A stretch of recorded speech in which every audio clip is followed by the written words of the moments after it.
नमस्कार दोस्तों। आपका स्वागत है आपके अपने YouTube चैनल शिक्षा एकेडमी पर।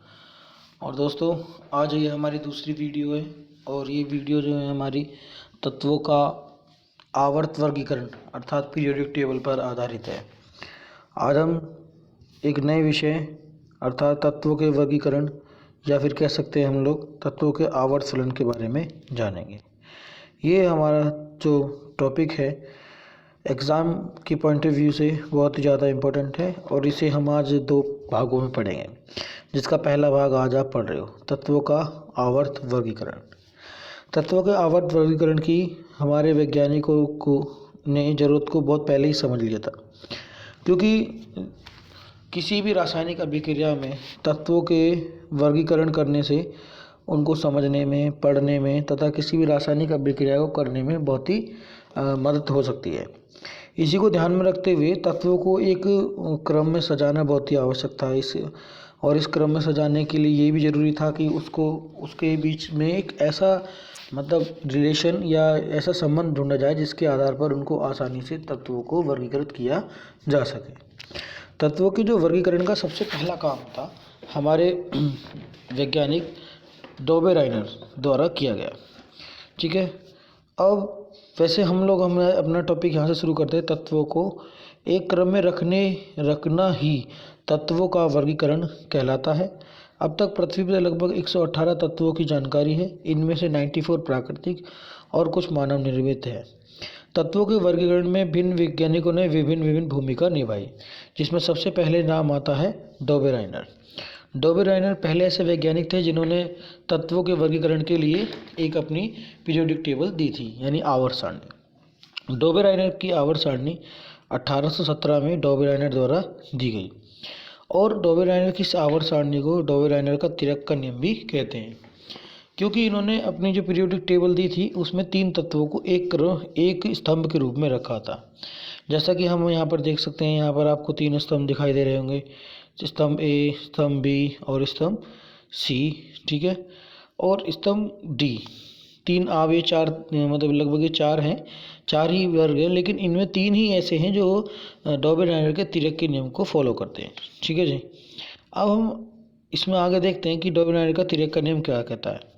डोबेराइनर के अनुसार यदि हम 3 तत्वों को उनके परमाणु द्रव्यमान के आरोही क्रम का मतलब होता है बढ़ते हुए क्रम, यानी यदि हम उनको तत्वों को परमाणु द्रव्यमान के आरोही क्रम में रखते हैं तो बीच वाले तत्व का परमाणु द्रव्यमान शेष 2 तत्वों का लगभग औसत होता है। जैसा कि आप यहाँ पर देख सकते हैं, ध्यान से देखेंगे इसमें लिथियम जिसका एटॉमिक नंबर 6 और सोडियम जिसका एटॉमिक मास जो है 39 और लिथियम का एटॉमिक मास जो है 6 है। अब यदि हम इन दोनों को जोड़ दें तो 39 + 6 45 को यदि हम 2 से डिवाइड करते हैं तो हम पाते हैं ये 22.5 का मतलब है 22.5। और आप देख सकते हैं कि यहाँ पर जो सोडियम का एटॉमिक मास कितना है 23। यानी अकॉर्डिंग टू डोबेराइनर के सिद्धांत के अनुसार यदि हम उनके परमाणु द्रव्यमान के आरोही क्रम में लिथियम, सोडियम और पोटेशियम इन तीनों को यदि आरोही क्रम में रखते हैं तो बीच वाले तत्वों का परमाणु द्रव्यमान शेष 2 तत्वों का औसत होता है। ठीक है जी, इस आधार पर उन्होंने अपनी पीरियोडिक टेबल में 3 तत्वों को रखा, जिनमें कि आप देख सकते हैं कि टेबल नंबर 1 बी और सी एंड डी 3 ऐसे हैं जो हमारे डोबेराइनर के तिर्यक के सिद्धांत को फॉलो करते हैं। और हमारे एग्ज़ाम में कई बार इन्हीं से कई सवाल पूछे गए हैं, जैसे कि कई बार पूछा गया है कि भाई क्लोरीन और आयोडीन के बीच में कौन सा तत्व स्थित है। डोबेराइनर की पीरियोडिक टेबल में लिथियम और पोटेशियम के बीच में कौन सा तत्व उपस्थित है। ये भी कई बार अलग अलग प्रकार से सवालों को पूछा गया है।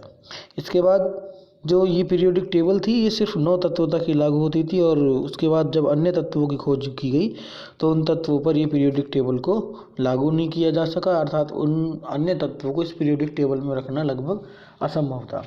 इसीलिए इसी क्रम में एक नए वैज्ञानिक नए रासायनिक न्यूलैंड्स ने अपनी एक नई पीरियोडिक टेबल दी जिसको नाम दिया गया है न्यूलैंड्स का अष्टक का सिद्धांत, यानी octave law of Newlands. Newlands के अनुसार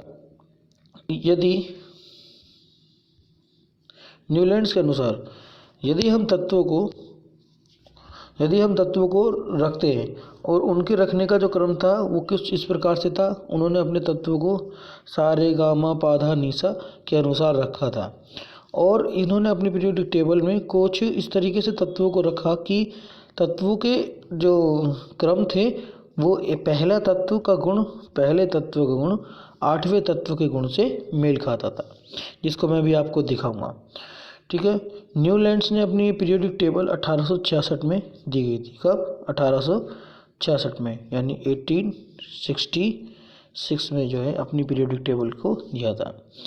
और इस पीरियोडिक टेबल का नाम जो है उन्होंने ऑक्टिव रखा, न्यूलैंड्स का अष्टक का सिद्धांत। एक सेकंड, अभी मैं आपको ये पीरियोडिक टेबल दिखाता हूँ। हाँ जी, देखिए, जैसा कि आप देख सकते हैं ये आपके सामने न्यूलैंड्स की पीरियोडिक टेबल है। न्यूलैंड्स की पीरियोडिक टेबल में पहला तत्व है ये जो हाइड्रोजन है। पहला, दूसरा, तीसरा, चौथा, पाँचवा, छठा, सातवां और आठवां। तो हम देखते हैं कि पहले तत्व का गुण हर आठवें तत्व के गुण से मिलता है। ठीक है। पहले तत्व का गुण इसे अगले आठवें तत्व से, पहले तत्व का गुण इसके अगले आठवें तत्व से मिलता है। और इसी पीरियोडिक टेबल को उन्होंने ऑक्टिव का नाम दिया।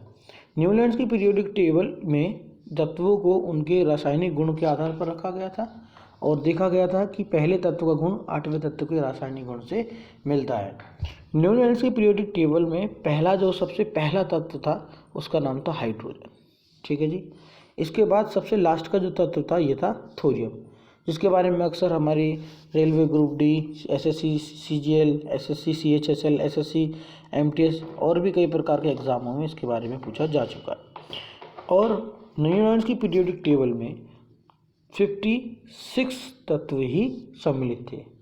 और इनकी पीरियोडिक टेबल की एक खासियत और थी कि यह पीरियोडिक टेबल जो है मात्र कैल्शियम तक ही सही तरीके से लागू होती थी और कैल्शियम के बाद इसमें जो है कई सारी कमियां देखी गई, जैसे कि तत्वों का लगातार मास का ना बढ़ना या कई बार दो तत्वों को एक अलग अलग गुण वाले तत्वों को एक साथ रख देना और एक जैसे गुण वाले तत्वों को अलग अलग रख देना। जैसे कि आप देख सकते हैं यहाँ पर कोबाल्ट और निकेल, इन दो तत्वों को एक साथ रखना, ये भी सब क्या थी, पीरियोडिक टेबल की कमियां थी उनकी। ठीक है। फिर वापस हम अपने नोट्स पर आते हैं और देखते हैं न्यूलैंड्स की पीरियोडिक टेबल में 56 तत्व थे, जिसमें कि पहला तत्व जो था वो हाइड्रोजन था और अंतिम तत्व जो था वो था थोरियम, जिससे कि कई बार पूछा जाता है। और ये थोरियम कौन सा तत्व था? 56वां।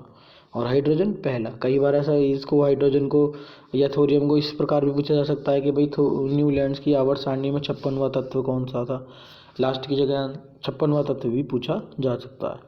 तो आपको ध्यान रखेंगे इस बात को कि न्यूलैंड्स की आवर्त सारणी 1866 में बनाई गई थी। न्यूलैंड्स की आवर्त सारणी में अष्टक का सिद्धांत रखा गया था और न्यूलैंड्स ने अपनी आवर्त सारणी को उनके रासायनिक तत्वों के रासायनिक गुण के आधार पर रखा गया था। और न्यूलैंड्स की आवर्त सारणी में पहले तत्व का गुण आठवें तत्व से मिलता था और यही उनकी पीरियोडिक टेबल की खासियत थी। न्यूलैंड्स की आवर्त सारणी की कमियाँ। न्यूलैंड्स की आवर्त सारणी की भी कुछ कमियां थी। इन कमियों के कारण ही इनकी आवर्त सारणी को बाद में जो है नकार दिया गया, जिसमें कि सबसे पहली कमी हम देखते हैं यह जो नियम था अष्टक का सिर्फ कैल्शियम तक ही ठीक प्रकार से लागू होता था और उसके बाद जो है ये सही प्रकार से लागू नहीं होता था। पॉइंट नंबर 2, इस समय सिर्फ 56 तत्व खोजे गए थे और बाद में जब अन्य तत्व खोजे गए तो वह अष्टक के सिद्धांत से मेल नहीं खाते थे। मतलब न्यूलैंड्स को लगता था कि भाई पूरी हमारी जो पीरियोडिक टेबल है उसमें मात्र 56 तत्व ही हैं और हमारी प्रकृति में 56 तत्व हैं। तो लेकिन धीरे धीरे जब आने वाले समय में भविष्य में नए नए तत्वों की खोज हुई और जब उन तत्वों को इनकी पीरियोडिक टेबल में रखने का प्रयास किया गया तो पाया गया कि इनकी पीरियोडिक टेबल उन तत्वों को रखने में असमर्थ है और इस प्रकार जो है यह इनकी दूसरी कमी थी। तीसरी कमी, कई बार दो तत्वों को एक ही जगह रखा गया जबकि कुछ तत्वों के गुण समान होते पर भी अलग अलग रखे गए। चौथी कमी हम देखते हैं। चौथी कमी ये है, इस तरह अष्टक का सिद्धांत सिर्फ हल्के ही तत्व पर प्रमाणित होता था, भारी तत्वों पर लागू नहीं होता था। ठीक है जी, ये हमारी चारों जो थी मेंडलीफ की पीरियोडिक टेबल की कमियां थी, जिसके आधार पर कई प्रकार के सवाल आपसे पूछे जा सकते हैं। ठीक है जी, सॉरी, न्यूलैंड्स की पीरियोडिक टेबल, क्यों जी, न्यूलैंड्स की पीरियोडिक टेबल। इसके बाद हम आ जाते हैं, अगले वैज्ञानिक थे मेंडलीफ। क्या नाम था उनका? नाम मेंडलीफ। मेंडलीफ की आवर्त सारणी। मेंडलीफ ने अपनी आवर्त सारणी 1872 में दी। 1872 में पहली बार इनकी मेंडलीफ की आवर्त सारणी को जर्मन पत्रिका में स्थान मिला, और इन्होंने अपनी आवर्त सारणी को में मतलब कहा कि रासायनिक इनके अनुसार, यानी मेंडलीफ की आवर्त सारणी जो है इस अनुसार थी कि इनके अनुसार तत्वों के गुणों धर्म उनके परमाणु द्रव्यमान का आवर्त फलन होते हैं, अर्थात परमाणु का जो भी मास है वही उसकी रासायनिक गुणधर्म का कारण है। यही जो मेन कॉन्सेप्ट था जिसके आधार पर मेंडलीफ ने अपनी पीरियोडिक टेबल बनाई थी।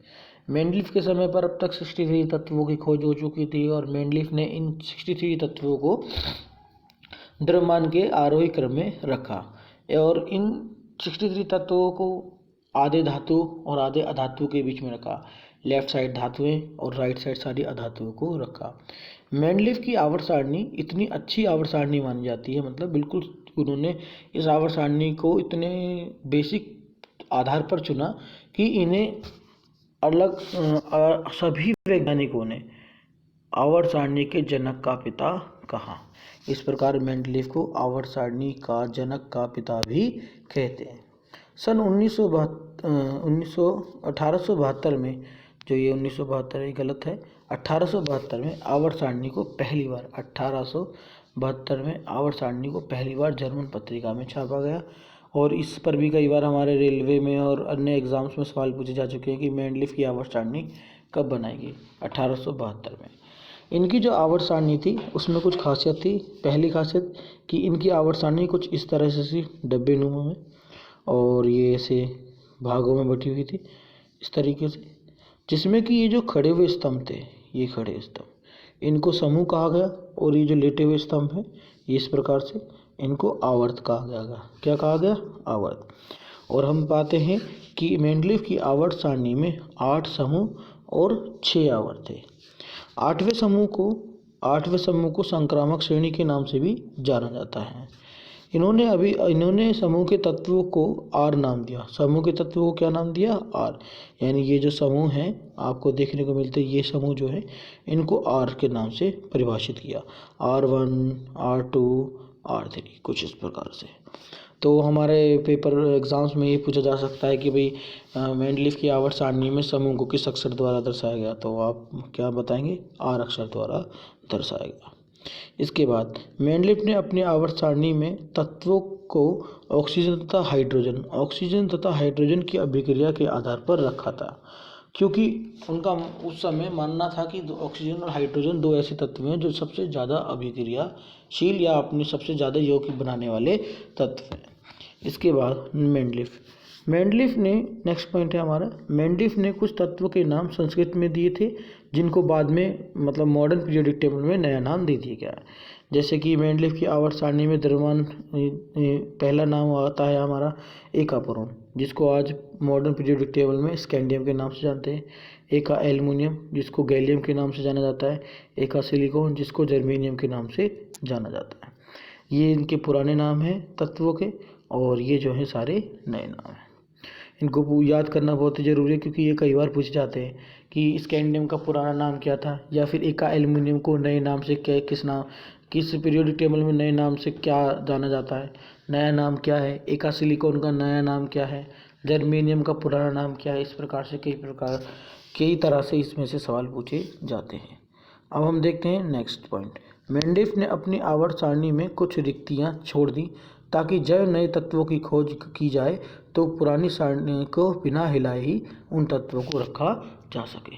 मेंडलीफ की पीरियोडिक टेबल में ये सबसे बड़ी खासियत देखी गई कि इन्होंने अपनी पीरियोडिक टेबल में कुछ स्पेस छोड़े, और ये स्पेस को आप गलती ना देखकर इस तरीके से देख सकते हैं कि इन स्पेसों को सिर्फ इसलिए छोड़ा गया कि आने वाले समय में जब नए तत्वों की खोज होगी तो पुरानी पीरियोडिक टेबल को बिना हिलाए तोड़े आसानी से उन तत्वों को इस आवर्त सारणी में रखा जा सके। इसके बाद नेक्स्ट पॉइंट हमारा आता है मेंडलीव के समय में टोटल 63 तत्वों की खोज हो पाई थी।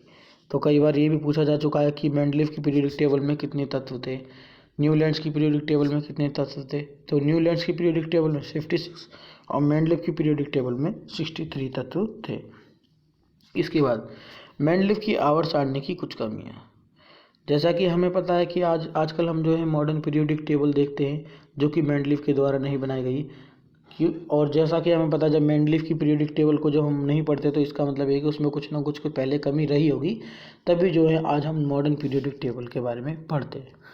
अब इनकी जो सबसे बड़ी कमी थी उनमें से पहली कमी है मेंडलीव की आवर्त सारणी में समस्थानिकों की खोज। मेंडलीव ने जब ये अपनी आवर्त सारणी दी थी तब उस समय समस्थानिकों की खोज नहीं की गई थी, लेकिन बाद में समस्थानिक की खोज के सब बाद इन समस्थानिकों को मेंडलीव की पीरियोडिक टेबल में जगह ना मिल सकी, जिसके कारण जो है ये मेंडलीव की पीरियोडिक टेबल की पहली कमी बनी। इसके बाद दूसरी, तत्वों का नियमित रूप से आगे बढ़ते हुए द्रव्यमान बढ़ते थे परंतु द्रव्यमान लगातार नहीं बढ़ते थे। मतलब देखा गया कि द्रव्यमान के आरोही क्रम में इनको रखी थी इन्होंने अपनी पीरियोडिक टेबल, लेकिन फिर भी देखा गया कि कभी कभी ऐसा होता था कि कम द्रव्यमान वाले तत्व अधिक द्रव्यमान वाले तत्व से बाद में आते थे, यानी द्रव्यमान लगातार नहीं बढ़ते थे। इसके बाद अक्रिय गैस को सही स्थान ना दे पाना, क्योंकि उस समय अक्रिय गैस की भी ठीक तरीके से खोज नहीं हुई थी और इसी वजह से जो ही अक्रिय गैस को सही स्थान नहीं दे सके। इसके बाद जो अगली कमी थी उनकी वो ये थी, अक्रिय गैसों की खोज सन 1904 में हुई थी और 1904 में खोज हुई थी तब तक जो है इनके बारे में पता ही नहीं था, तो इसलिए पीरियोडिक टेबल में नहीं रखा नहीं जा सका। इसके बाद एक अन्य समस्या और थी मेंडलीव की पीरियोडिक टेबल में, वो थी हाइड्रोजन को सही स्थान ना मिल पाना। हाइड्रोजन को सही स्थान ना मिलना भी ये एक कमी के रूप में देखा गया। तो आज हमने आवर्त सारणी के बारे में जाना। आवर्त सारणी की सबसे पहले शुरुआत डोबेराइनर द्वारा की गई थी 1817 में और इसे डोबेराइनर का तिरक के नाम से भी जाना जाता है। इनके तिरक में 3 यानी 9 तत्वों को शामिल किया और इनकी पीरियोडिक टेबल में तत्वों का परमाणु द्रव्यमान जो आरोही क्रम में रखा जाता है, तो बीच वाले तत्व का परमाणु द्रव्यमान औसत होता है अन्य दो तत्वों का। इसके बाद इनकी जो नेक्स्ट वैज्ञानिक थे न्यूलैंड्स, उन्होंने अपनी आवर्त सारणी दी जिसे न्यूलैंड्स के अष्टक के नाम से भी जानते हैं।